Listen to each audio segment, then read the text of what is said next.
works his engines hard, but they are very proud when he calls them really useful. I'm going to the scrapyard today, Edward called to Thomas. What, already? You're not that old, replied Thomas cheekily. Thomas was only teasing.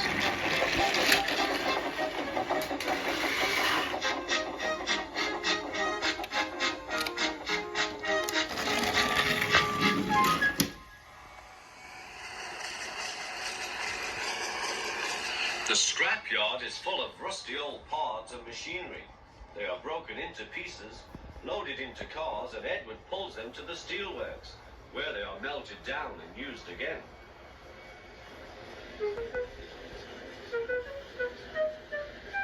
Today there was a surprise waiting for Edward in the yard. It was a traction engine. Hello, said Edward. You're not broken and rusty. What are you doing here? I'm Trevor. They're going to break me up next week. What a shame, said Edward.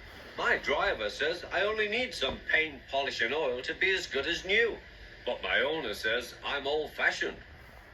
Edward snorted. People say I'm old-fashioned, but I don't care. Sir Topham Hatt says I'm a useful engine. What work did you do? My owner would send us from farm to farm.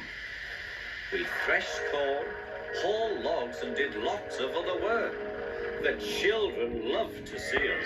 Trevor shut his arms, remembering. Oh yes, I like children. Edward set off for the station. Broken up, what a shame. Broken up, what a shame. I must help Trevor, I must. He thought of all his friends who liked engines, but strangely none of them would have room for a traction engine at home. It's a shame, he hissed. Then, beep, beep. Why didn't I think of him before? There, on the platform, was the very person. Hello, Edward. You look upset. What's the matter, Charlie? He asked the driver. There's a traction engine in the scrapyard, Vicar. He'll be broken up next week. Jem Cole says he never drove a better engine. Do save him, sir. He saws wood and gives children rides. We'll see, replied the vicar. Jem Cole came on Saturday. The Reverend's coming to see you, Trevor. Maybe he'll buy you. Do you think he will? asked Trevor hopefully. He will when I've lit your fire and cleaned you up. The vicar and his two boys arrived that evening. Trevor hadn't felt so happy for months. He chuffered about the yard. Show your paces, Trevor, said the vicar.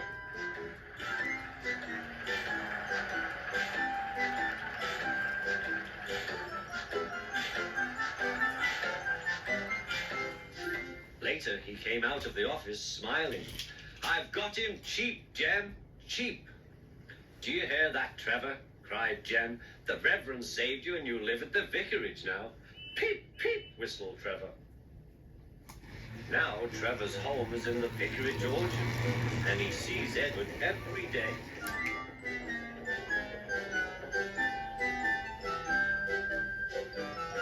His paint is spotless and his brass shines like gold. Trevor likes his work, but his happiest day is the church fair. With a wooden seat bolted to his bunker, he chuffers round the orchard, giving rides to children. Long afterwards, you will see him shut his eyes, remembering. I like children, he whispers happily.